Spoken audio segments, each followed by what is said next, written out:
Good afternoon, ladies and gentlemen. I'm Olga Wong from South China Morning Post, a Hong Kong news editor. And this is live from SCMP studio.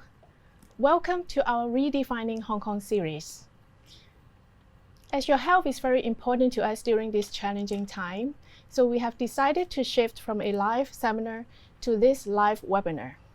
And today, we'll be discussing this year's budget, how the relief measures would help revitalize the economy through this challenging time. So joining us are Honorary Paul Chan, our Financial Secretary, Agnes Chan of EY, Macau, Managing Partner of Hong Kong and Macau, and then moderating the discussion is Zuraida Ibrahim and myself, Olga Wong. Hi, Mr. Chan. Hi, Olga. Hi, everyone. Hi. You mentioned earlier that you pick the color of this budget as earth color, right? Yes. Earth tone, and because it's Hong Kong is still a fertile land. Yes. And certainly. would you like to elaborate more on how your initiatives would help rescue Hong Kong from the recent crisis? We have been going through tremendous difficulties since the middle of last year.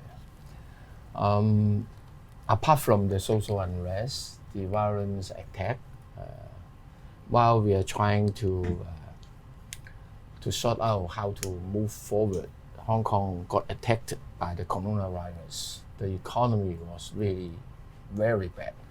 That's why in the budget we roll out relief measures to the extent of about $120 billion. That would bring us to a budget deficit for the year 2020 to 21 to the extent of close to 140 billion, equivalent to about 4.8% of our GDP. So I would say this is a very bold budget in terms of rolling out measures to try to stimulate the economy. We do hope that despite all the differences, despite we may have different aspirations, different values, but in face of these economic difficulties, let's set aside the difference and work together to move Hong Kong forward, to stimulate our economy, to safeguard jobs. That is very important for us for the moment. How well do you think the budget has been received? And Agnes, you may weigh in later. Sure. So far, the response has been quite positive. Despite we are projecting a budget deficit to the order of close to 140 billion. I note that the different rating agencies also agree that this approach and at this moment of time, spend boldly is appropriate for Hong Kong. So for us in the government, first and foremost at the moment is to have the budget passed by the Legislative Council as soon as possible and to roll out all the measures. Yeah. I think so far, as I say it, the budget has received, has really met the public's expectation. And the way I say it, looking at the film today, Revive or Survive, I look at this budget as more a survival budget first. And then, revival, we really need to talk a little bit more. I do think, at time in this time of need, these bold measures are very important. Yeah. But then I do see, I do like to offer a few observations about this year's budget. Three aspects. First of all is on the financial sustainability, and the reason why I mention this is, my main concern are twofold. First of all is whether the escalating expenditure can correspond with the increase in revenue. And really in the budget, there are two key assumptions. There's the assumption on the land revenue, which is calculated based on 4.2% of GDP. Well, with that, one question always comes to my mind is, we are using an estimate based on GDP. Wouldn't it be more reasonable to really look at our land bank and sort of estimate based on the amount of land that is available for sale? That is question one. And the other question is on the 2.8% estimated GDP growth over the next few years. With coronavirus, the global economy is, there's a slowdown in global economy, and this is definitely going to affect the Hong Kong, situation. So, how will that play out, in terms of, the overall economy, and therefore, whether we can achieve what we've budgeted. And then my second point is more on the new source of revenue. New source of revenue, I noted, we have quite a detailed outline of all the different expenditure items. But on new revenue source, there's only one paragraph that we briefly talk about it. But this is very key to our survival. This is very key to the long-term fiscal health of Hong Kong. And then the third point I really want to raise is on the technology side. Technology, we have spent over the last few years over 100 billion. But I see the progress seems to be a bit slow, because if we look at some international index, ranking of Hong Kong, we have not improved in our international ranking in terms of our innovation index. We're still on number 26, ranking 26 compared to our neighboring country. Singapore is at number 13. And then our R&D spend has not improved either. It has improved slightly by 0.1%, but it's at 0.86%, which is still below 1%. And compared to Shenzhen, for example, is well above 4%. And to the top 10 competitive industries within, on the WEF Global Competitiveness Report, all these countries have a very high percentage of R&D. So what can we do to increase R&D spend and therefore expedite technology? So these are some of the questions I have, observation I have with regard to this year's budget. Okay, those are great questions, and that's a bit of a deep dive right now. I just wonder, before we dive into those specific questions, first, if you could take us back to 2 weeks ago when you launched the budget. It was very well received, but a lot has happened in this last 2 weeks. Namely the effect of the coronavirus outbreak on global markets, which have been roiled, and then we have had the oil price war over the weekend. There's been a bit of a rebound. The Hang Seng is up as we speak now, but analysts are saying that things will get worse before they get better. Are you planning any sort of stimulus measures or any sort of mitigating steps over and above what you have presented for the budget? Well, thank you, Soraya. Because of the coronavirus outbreak, in fact, OECD, IMF, World Bank are revising downward the global economic growth. Some of them also revised downward China's economic growth. Hong Kong being a small open economy and economically our close connection with the mainland, our economy is going to be hit, no doubt about it. But I think at the moment, number one, in face of this volatility in this financial market, we have to be very vigilant to ensure financial stability. On this front, we have been doing quite well because ever since last year, we have instituted measures to monitor not only the cash market in the stock market, but also derivatives, futures, and also the currency market. By and large, so far, according to the daily reports that we read, there are no abnormalities. So we need to remain vigilant. Apart from financial stability, is to get the various measures announced in the budget as well as in the epidemic fund to be rolled out as soon as possible, because with this expenditure filter into the economy, then we will be in a better position to see a revival, hopefully, in consumption and consequently the economy. We keep an open mind. We'll monitor the situation on a dynamic daily basis. But at this stage, it seems to me the priority is to get things moving, roll out the measures as soon as possible, as smooth as possible, and at the same time prevent the further outbreak of the virus, fight the virus.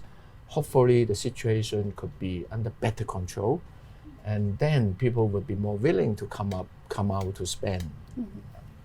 But how confident are you to get a pass from the lawmakers in order to roll out these measures? Because you have to get a green light from them, right? Yeah, the epidemic fund has been approved. Some of the measures have been rolled out.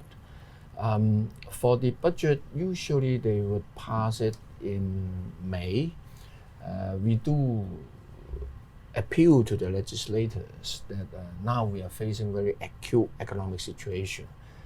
We will do our best to provide the information they need to explain the various expenditure to their satisfaction, and hopefully they can approve our budget as soon as possible.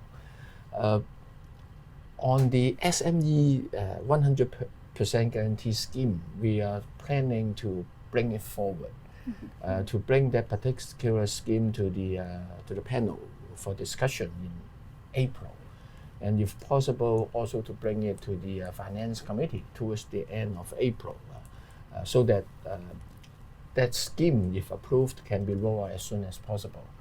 Because at the time of difficulties for the SMEs, liquidity is the lifeblood, and this is very important.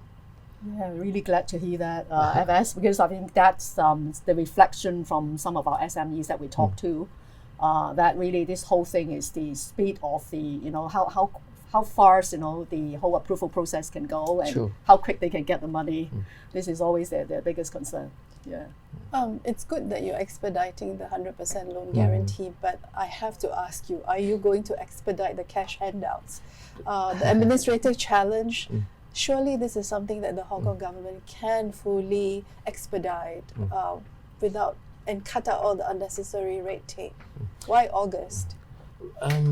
The target date for the moment is to start the registration at the beginning of July, and start to pay the cash handout during summer.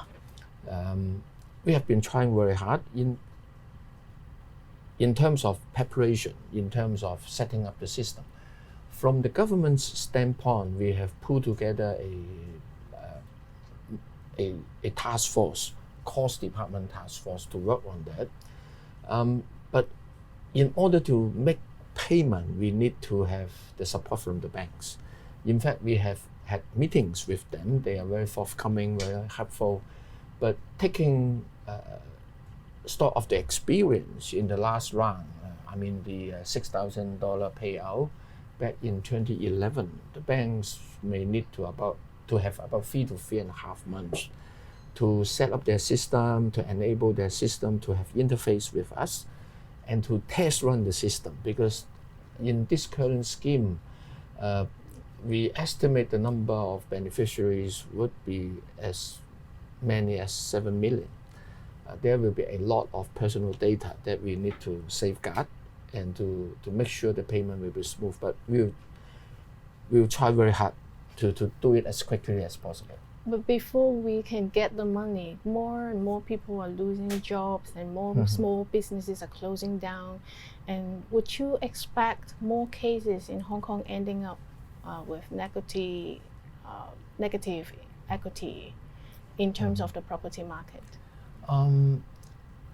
In terms of the property market, I think the situation now is very different from the situation back in 1998, 97 up to 2003.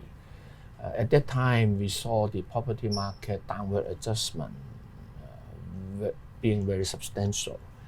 But the situation is very different. Number one, from a demand and supply perspective. At that time, back in 1998, there was a government policy of 85,000 units a year.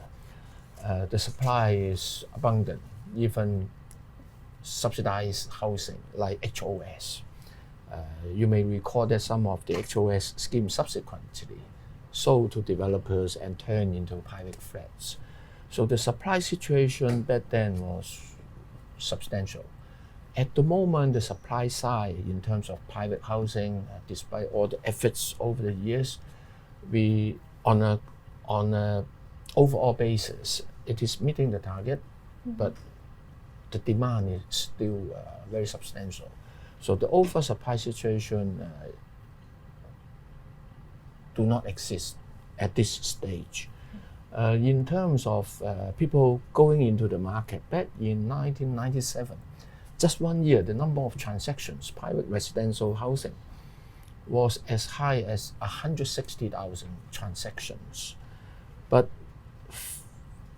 currently, ever since 2013, when the then government introduced tightened demand-side cooling measures, the yearly transactions in the private residential market was about, on average, 60,000. So meaning people rushing into the market at the peak was much smaller.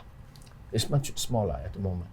And also the mortgage ratio is very different. Back then it is about down payment of 10 to 20%. Now the down payment is much bigger. The average new mortgages for home purchase is about 47-48%. So the buffer is bigger.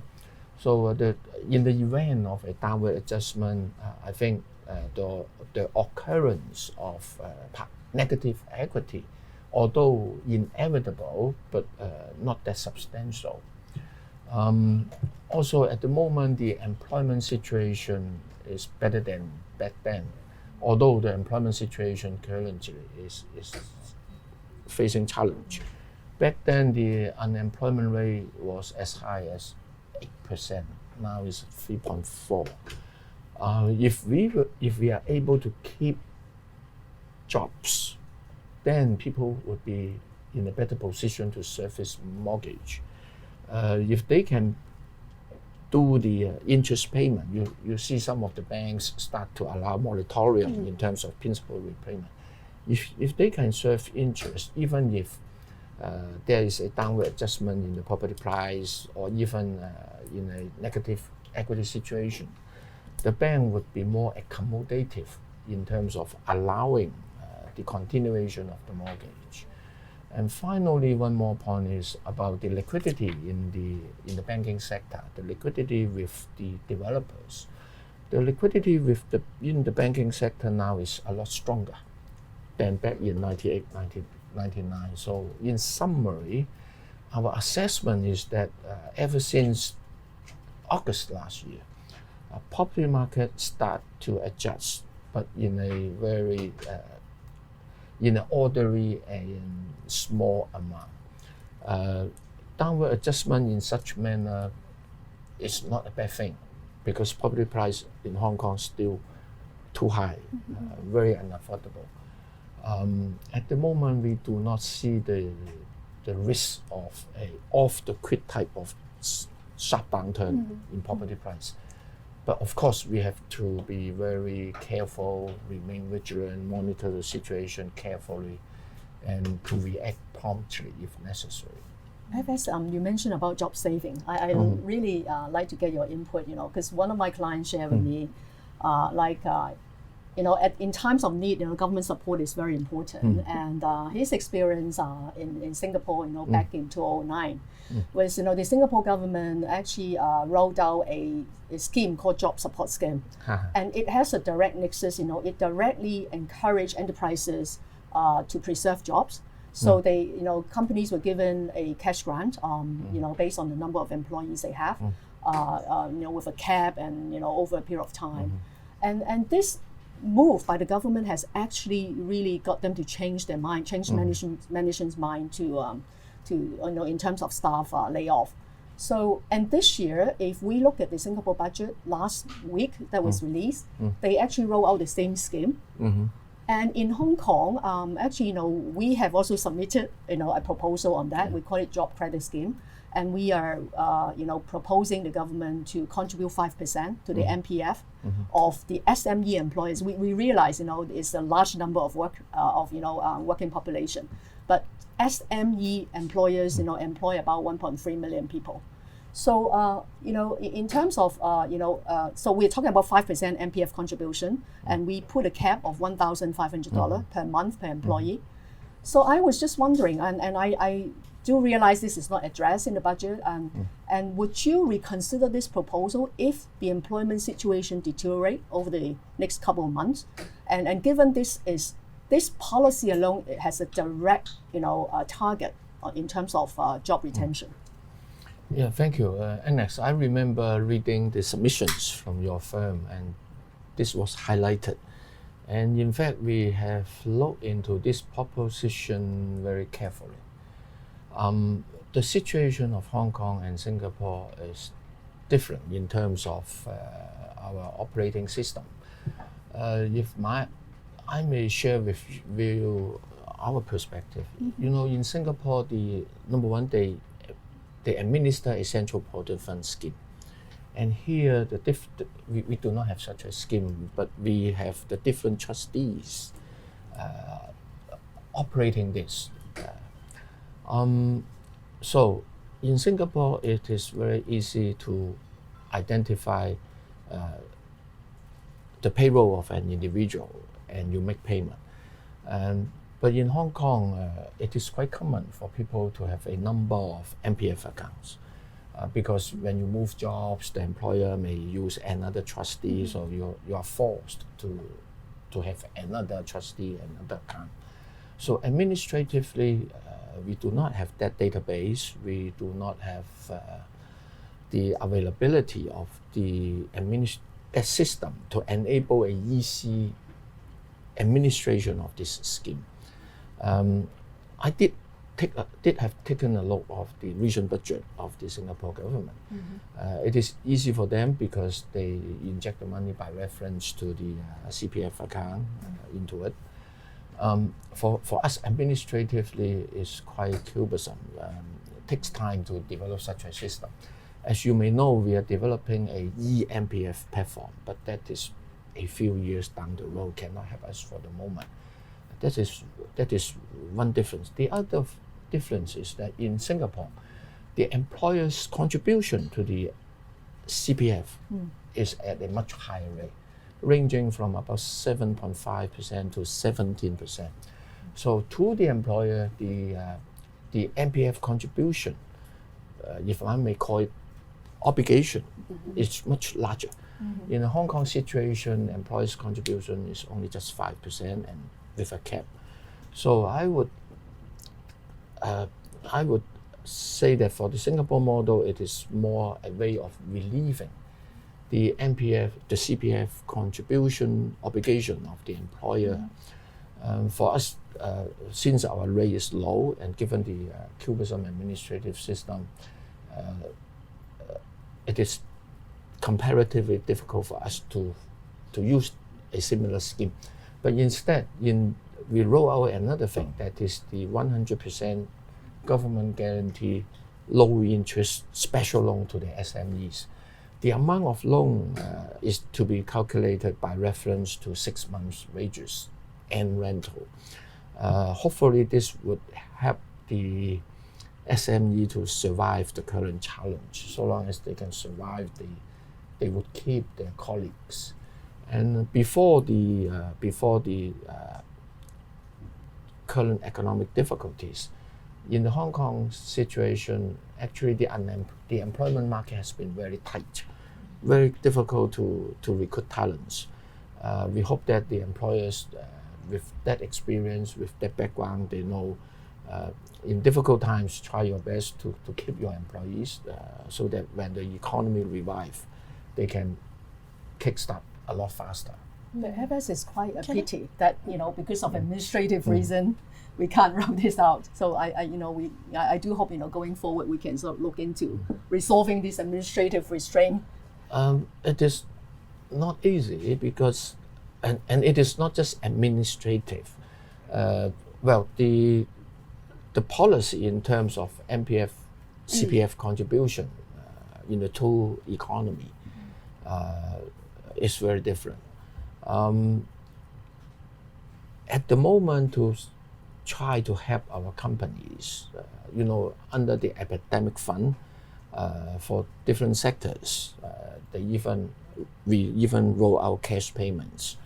In the budget, we provide a lot of different relief to reduce their operating costs, to rebate some of the taxes paid, and to provide liquidity support. So I would argue that is another approach of extending help to the SMEs, which is administratively a lot quicker and efficient.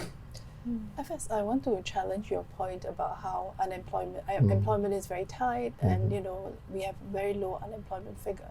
But actually, if you break down by sector, there are a few sectors that are really feeling the effects of the protests of the previous year and the coronavirus outbreak. Tourism, retail, dining. It's quite a number of sectors that employ a significant number of very middle class Hong Kongers, even lower middle class Hong Kongers. So they are suffering. To them, this 100% loan guarantee doesn't mean that much when they're at home without a job. Are there other measures that you are thinking of to create jobs, to save jobs, or even to offer training opportunities for these people who could, use their time gainfully while waiting for the revival of the economy? Yeah, thank you. From government, from public bodies, we have planned to employ more temp hands to create some more temporary jobs. That is one. The Employee Retraining Board is going to roll out additional schemes to provide training with a subsidy to people unemployed or underemployed, and to increase the allowance from 4,000 to 5,800. I certainly share your point about in certain sectors, the employment situation was indeed hard hit. And over the past 10 months, ever since last August, when we first rolled out the helping measures, we have been trying very hard to provide targeted assistance to certain sectors. Even the anti-epidemic fund, the budget, we will continue to do that. For the employment sector also, the Labour and Welfare Department under the anti-epidemic fund launch a special allowance payment to those companies, working families with low income, as well as those families whose children are receiving different form of assistance from the government. And the idea is to try to help those more grassroots families to cope with the current economic difficulties. First, that piece of good news about temporary jobs. How many are we looking at? How soon can they be made available? And will you need to go to LegCo to get approval? For many of them can be accommodated within our own resources. This is something that across government department looking at it. Yeah. You mentioned some of the businesses are targeted by the government. So there are about 17 industries saying they are not targeted at all, they are not covered by the budget initiatives, like those tutorial centers, salons, pet shops, and they have estimated that if you can only give them $6 billion, they might be able to survive through the epidemic. Would you consider offering them some assistance? Well, in the budget, I try to roll out measures which are more across the board, providing general support. So in a way, they are also recipient of those assistance, no matter it is tax refund, raise rebate, or the SME special loan scheme, guaranteed loan scheme. The targeted assistance to certain sectors has been basically under the ambit of the anti-epidemic funds, which is chaired by which is under the leadership of the Chief Secretary for Administration, who is chairing a steering committee. We have heard the proposals from the relevant sectors, and I think the steering committee would need some time to look into whether this is possible. But for the current budget, it is already formulated. Going forward, as I mentioned earlier, we will monitor the situation, economic situation very carefully. And if necessary, we can roll out additional measures. We'll keep an open mind. Yeah. What sort of additional measures are you exploring at this moment? Are there some ideas that you are discussing internally? I think at the moment it's still a little too early to come up with concrete measures. Some of the measures we announced last time round, back in August, may expire in summer. That is something that we can certainly look into, whether this can be renewed, whether additional measures can be put together to roll out. But at the moment, first and foremost is to get the measures already contemplated in the epidemic fund, in the budget, to get approval from the Legislative Council and to roll out as soon as possible. Perhaps if I can return to your point earlier about how you do not see the property market having a hard landing, and your own prognosis is that it's likely to be a very moderated soft landing. Given that that is your prognosis, have you had discussions about these cooling measures? Is it time yet to review them and possibly withdraw them? Of course, the developers would love for you to do that, but is that something that you are seriously considering or not on the agenda at all? At the moment, it is not something that we need to give serious consideration. At the moment, we do not have any plan to relax any of those cooling measures. But of course, we have to monitor the market very carefully. The recent event in the US and globally in the financial market, depending on how it develops, may change the economic landscape. It is very difficult to foretell. We need to monitor the situation very closely. If we can, we may go back to some earlier questions raised by Agnes in the beginning. Yeah. If we step back a bit to look at a more macro picture, we are going to suffer from a series of deficits in the next few years.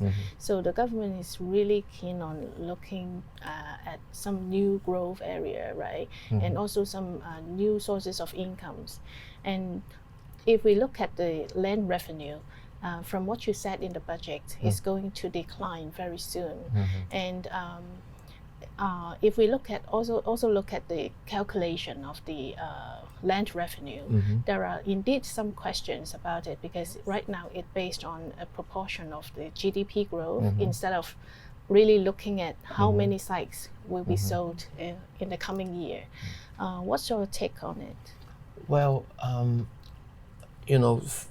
in the budget, we give the land revenue estimate for 5 years. For the coming 2 years, 2021, 22, the estimate was by reference to the land sale program, as well as our experience with regard to different sources of land revenue, say for example, lease modification. For the following 3 years, at the moment it is based on a percentage of GDP. This is consistent with the previous approach, and in fact a slight improvement. Previously, the land revenue is always estimated based on a percentage of GDP. Before 2 years ago, that was based on 30 years GDP. About 2 or 3 years ago, it was changed to based on past 10 years to bring it more in line with the current trend. Land supply has been very tight in Hong Kong. Land sale program is something that on the one hand, in terms of private residential, responding to the target of land supply. On economic land, it's different. It's different. It depends on the economic situation. So we do think that by estimating the land revenue in the coming 2 years, which is closer, more short-term, by reference to land sale program and the like, are more realistic and probable. For the next few years, actually, the economic situation is important, and using a certain percentage of GDP is a good proxy. And if I may take this opportunity to remind everyone about the composition of the land revenue, it is not just from government land sale, and it is not just private residential land sale. For land revenue, apart from land sale, we also have income from lease modification. Lease modification from private developers who are trying to redevelop certain sites. Lease modification, at different time, that can be a substantial amount.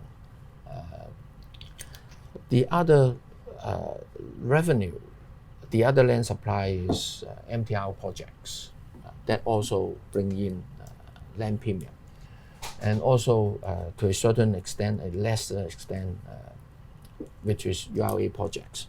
These are private land supply, private housing land supply. But apart from private housing land supply, office supply, commercial supply, industrial supply also contribute to land revenue. For example, last year we sold a site on top of West Kowloon, which fetched about $42 billion. This year we are going to have a site in, we call it Site 3, in Central, in the reclaimed area. Very valuable prime size. Next year we will have a site in Queensway redevelopment. And then we will have Caroline Hill in Causeway Bay. So we have to take into consideration the land supply, not just from private housing, but also office, commercial, and industrial.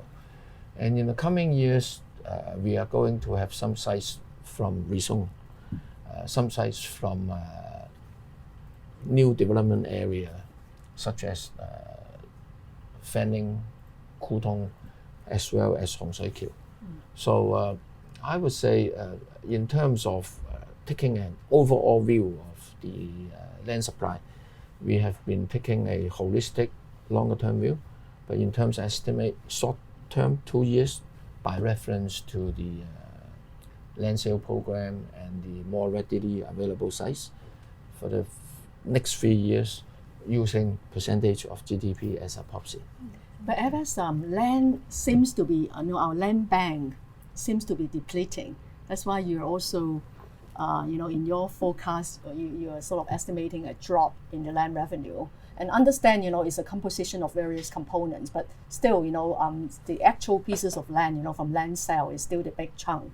So, and in building up the land reserve, it takes time, right, to build up the land reserve. And I also would like to understand, on the industrial land, we understand residential land, commercial land, and industrial land. How are we doing, in terms of our status on the industrial land, in terms of, the 5G development, data center, cloud, and all those demand, for industrial land. How are we doing? Do we have sufficient supply to sort of align with the development in this area? In terms of industrial land supply, one major source is the new development areas, because nowadays when we develop new development areas, in the old days we call it new town, the idea is not just to provide accommodation, private residential housing, but it's very important to match employment with residential population. At the moment, you may have observed that people living in the new territories need to travel back to Kowloon and the Hong Kong Island for work. That is undesirable in terms of the heavy burden on our transport infrastructure. So in developing new development areas, be it Kutong North, Fanning North, Hong Shui Kiu area, or Yunnan North, we provide a very substantial amount of land there to provide offices, to provide the development into industrial parks. So those are supply. The other major supply is from the existing industrial areas full redevelopment.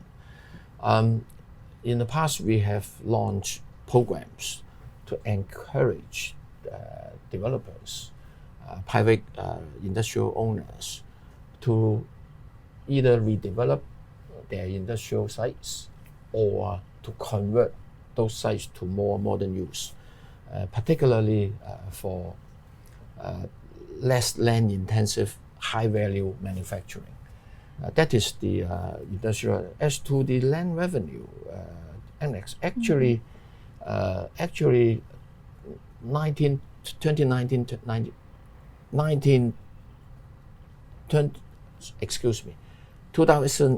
to 19, 143 billion was kind of a high level compared to the past, although the year before even higher.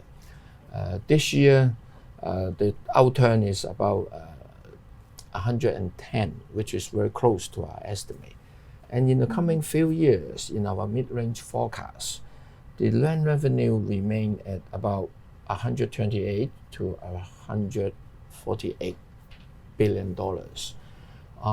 So in terms of land revenue, it is still pretty maintained. And in terms of land supply, yes, it takes time, but speaking from experience, land supply can be from multiple sources, as I explained earlier. We are still pressing ahead with the rezoning program. The new development area, Kutong North, Fanning North, already started land resumption. The Hong Shui Kiu area, if Legislative Council could approve money in time, we could start the land resumption towards the end of this year or early next year. So these are coming. The Anderson Quarry area, also the land are coming. So we'll work very hard, continue to work very hard on that. It is still very challenging. But you can see that in terms of private housing land supply, overall it is more or less on target. In terms of public housing land supply, it is still short of supply, but the gap is closing. FS, I mean, it's deeply reassuring that you are taking a fiscally responsible approach in your time frame, reducing the time frame, and then having a more holistic approach to defining land supply. But I think the bigger question that we cannot run away from is that the Hong Kong government is still overly reliant on land sales for revenue. Have there been serious discussions on trying to diversify your revenue base? And what are some of these options? And will you have the will to press on into these new areas in these very difficult times? There is never a perfect timing for discussion of tax-related issues. As mentioned in the budget, the international tax landscape has been changing rapidly. BEPS 2.0, about digital tax, about minimum effective tax. To us, the possible global effective minimum tax may have a significant implication on Hong Kong because we are simple low tax-based, territorial-based system. So I'm going to invite tax experts, business leaders, and academics to help me in terms of studying the issue and advise the government what is the best way forward. On the one hand, to maintain our competitiveness, and on the other hand, to protect our revenue source. In terms of having new revenue, adjusting tax rate could be a possible option, but depends on which one. That doesn't address the narrow tax base. In terms of expanding into new sources of tax revenue, internally in the government, we look at this, but in terms of having this implemented, I think we need discussions and debate in the community. At the end of the day, it is consensus, or without consensus, a majority view is important to support this kind of move. Yeah, I think FSI, I'm really glad you talk about tax reform, and I think this is long overdue, because the last one we kept talking about it from the profession. The last one was in 1976. So every year I add on another year. So this year is 44 years since our last holistic review, and really the international landscape really makes this an urgency. And I think, I want to bring up the point on GST, because, in fact, we have been talking about this for the last 2 decades. And I think seriously, this is the time we need to get into it, because of the narrow tax base, because of the slowing, the downward trend of the economy. And I actually went back to look at the budget, back at the time when we have SARS. At that time, there were some measures raised. The simplest one is to raise, the existing tax rate. So profits tax, was raised from 16% to 17.5% at that time. It's a 1.5% stood up. So it was a very difficult time. And then, there was another point, another revenue measure that I do like to get your input. We actually did an asset securitization at the time. We have the five tunnel and the 1 bridge. We call it the toll revenue bond. So we actually raised a $6 billion bond in that year to sort of help out, on the cash flow and all that. And I realized, this year's budget, we talk about green bond, we're going green. Will this be an area that, perhaps the government can do more to really develop the Hong Kong bond market, and also, in terms of financing some of our infrastructure? We are very keen to develop green bonds, but for the money raised through issuance of green bond must be deployed into green projects. So to what extent we can increase that also depend on the number of green projects that we are going to roll out. So there is a certain limit to it. The government green bond program, the approval from the Legislative Council is about 100 billion Hong Kong dollar. We are going to issue 66 in the coming 5 years. We issue about 7 billion last year. So we will continue to work on that. But to develop the bond market, apart from green bond, 2 years ago we launched a incentive program, a pilot green bond, a pilot scheme to encourage issuers to come to Hong Kong to issue bonds. We subsidize their issuing expenses by about 50%. It is picking up. The central government is also very supportive of Hong Kong in terms of developing our bond market. They come here to issue their bonds. So we will continue to work on that. But FS, can I pick on the point about, green bond, we need to invest into green projects. And isn't this exactly, if we talk about diversifying our economy, this is one of the economy, back in 2009, the government, said, okay, 4-pillar industry, that's good, but we need to diversify our economy. So we have the 6 emerging industries. And INT, innovation and technology, is one that we are now focusing on a lot. But the other ones, I've picked 2 others, which I think will probably be really the way forward for us. Is on environmental, environmental industry, as well as on the medical industry. Because I mean, with climate change, a hot topic globally, and with aging population, AI, medical, industry, these are really 2. high growth areas, I see it. So I just wonder, in terms of focusing more on these two areas, what are some of the measures that the government is considering? If I may go back to the green bond, to develop the green bond market, the trick is not just the government to issue more, but to encourage more people to come issue their green bonds here.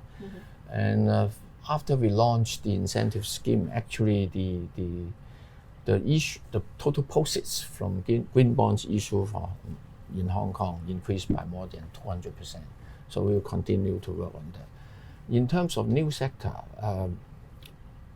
medical and health, Hong Kong is of very high standard. But at the same time, we are facing capacity constraint ourselves. For our own citizens, we find that our medical services need to catch up quicker and more.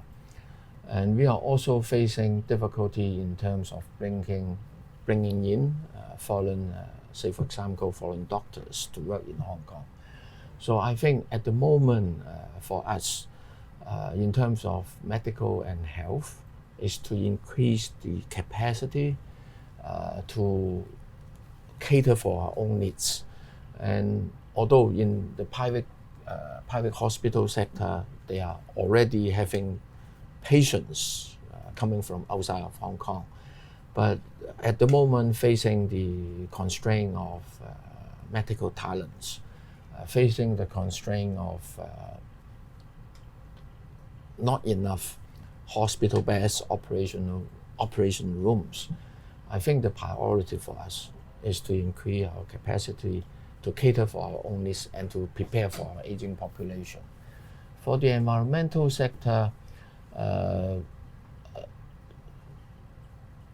this is something that may need to look into more closely. At the moment,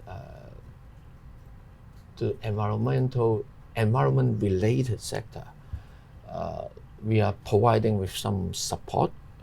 It is not yet developed into an active sector as such. It is more providing them with relief to help address some of our own environmental challenges. Say, for example, in the budget, we talk about waste paper recycling. It is not yet, and it will go a long way to develop that into a sector. But at the moment, we focus our energy in innovation and technology. FS, very quickly, I mean, you mentioned the focus on innovation and technology. You're spending a lot of money, but if you remember, we took quite a bit of time to just set up the innovation bureau. That took a lot of debate. And even now, do you think that Hong Kong is too far behind in the IT race? We've already been overtaken in so many areas by Shenzhen and many other cities. What are the niche areas that we could actually leapfrog and win the game again? I think earlier last year you talked about fintech. Has there been any progress? Are there new initiatives that we can, say decisively that, hey, Hong Kong will have an edge? Innovation and technology, we have chosen 4 sectors to concentrate our energy and resources. Fintech is one. Artificial intelligence, big data analytics is the second one. The third one is biotech, and the fourth one is smart city. On the fintech side, we actually move quite quickly.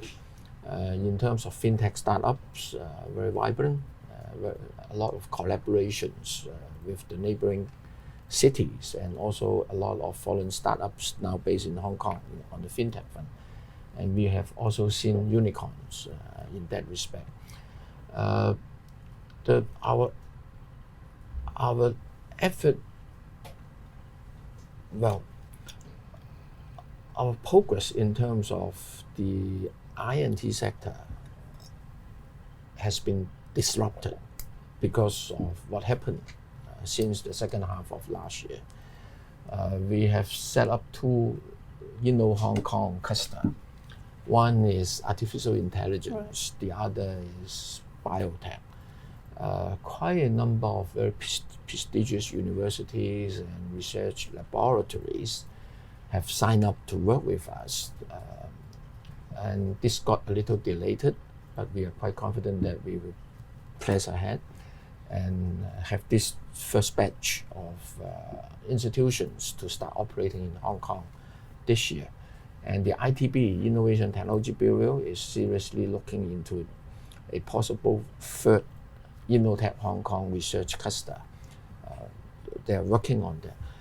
I mean, in terms of developing our I&T, we have to know our strengths and competitive advantage. And the competition is not just rely on ourselves, but how to leverage the synergy with neighboring cities. We are very good in terms of research in some of the areas. Shenzhen is famous for some tech giants, and they also have very good prototype producing and commercialization, advanced manufacturing expertise. I think we have to work together. Evans, we only have 3 minutes more left for our panel discussion. If I may, I will ask the final question for us in terms of future fund. We noticed that it is the first time for the government to set part of the future fund to directly invest in local startups. So how would you expect this future fund thing to play an important role in the future to stabilize the economy in the long term? The fiscal reserve of the government all along has been packed with Hong Kong MA, and they do the investment. And for the exchange fund, the prime objective is to enable our financial stability, defend the currency when needed. So in the past, they decided not to invest anything related to Hong Kong for the obvious reason that if we suffer economic recession and when people attack us, probably is when we are in economic difficulties. If they invest in Hong Kong, they need to sell off their investment to support the currency. That would be counterproductive. That would depress the asset market further. So all along they have been investing outside. Now in Hong Kong, we want to develop our economy, say for example I&T. Even we see unicorns coming up, we cannot invest ourselves. It doesn't make sense. So after some discussion, we thought that perhaps we should set aside some money from the future fund. Again, also administered by Hong Kong MA because they have the expertise to try to invest into sectors, try to invest in projects with Hong Kongese. In the longer run, this is to help stimulate our economy as well as supporting the sectors that we want to develop. Not easy, but we'll do our best. I think this is a great move. Honestly, I'm very supportive of supporting our own local economy, our own local unicorns and businesses. And one more question from Suraida. Yeah, Suraida. this is a very easy question, FS. You're number 3 in the government. There's been a lot of talk about the need to change leadership. So are you ready and willing to step up and be the chief executive if you are called upon to do so?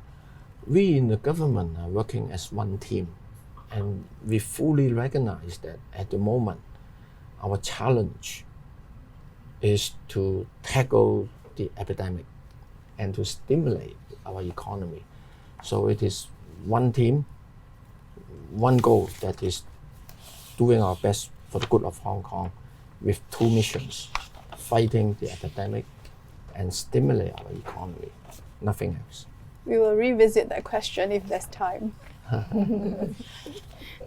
Thank you for your valuable insights.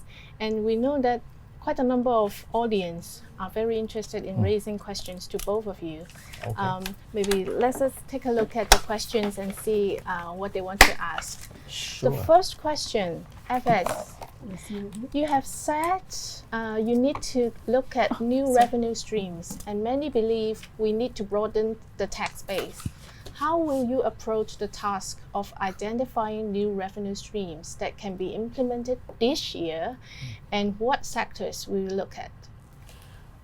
Well, when we look at the various options to increase our revenue base, particularly in terms of tax, we do need to have discussion and debate in the community. It could not be done on a kind of top-down basis, except possibly adjusting some of the tax rates. If we are going to venture into new sources of tax, I think debate in the community is very important. And the reader is asking, do you agree with him that there are some easy wins, like increasing the back-tin tax and also ensuring all tobacco products in Hong Kong are taxed? The back-tin duty is something very tricky because the level of betting duty may have an impact on illegal gambling. And that has to be approached very carefully. And we have also discussed this with the Hong Kong Jockey Club, who provide us with some research materials. Of course, we need to take a very independent and professional analysis and judgment, but we have to be careful in terms of adjusting the consequence of adjusting the rate of betting duty on illegal gambling. On the tobacco tax, at the moment, it is more from a health angle than a tax revenue angle. We would keep our options open. For the budget just announced, we did not touch that. It is on our agenda. We'll look at it, but at the same time, we at this stage do not have any particular inclination as to whether to take this forward. Can I just make a comment on the question on betting duty? In fact, I actually revisited, the free crisis. So actually, back in 1998, when we have the Asian financial crisis, there was a few paragraphs on revenue-raising measures, and one of it was at that time they actually raised betting duty, and they raised the stamp duty as well on property to increase revenue. So I mean, seems these are easier fix to sort of just because you have the infrastructure, you have the system in place, so you just sort of increase the rate. But I do agree, it's something quite tricky, in the current environment, and we do need to carefully debate this. Right. And this reader is really interesting in the land revenues. It goes back to our earlier question, why the government is not using the actual forecast of each piece of land as the basis of your budget forecast. As I said, in the coming 2 years, our figure is arrived at by reference to the land sale program. For the future 3 years, it is more using percentage of GDP as a proxy. Actually, land prices fluctuates and fluctuate very quickly along with the market. So there are bound to be changes. And if you look at our estimate of land revenue in the past few years, after I took off from this office, it is pretty close. Stable. Maybe we have some other questions outside land revenues.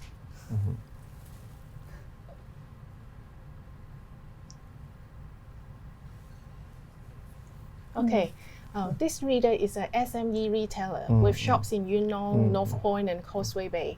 Months of social unrest disrupted their operations, causing several severe sales and cash flow problems.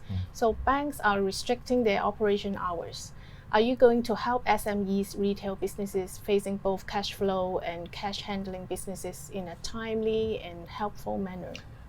We have been in discussion with banks because recently, because of the outbreak of the coronavirus, some bank has scaled down their branch operations, and they need to split teams just in case.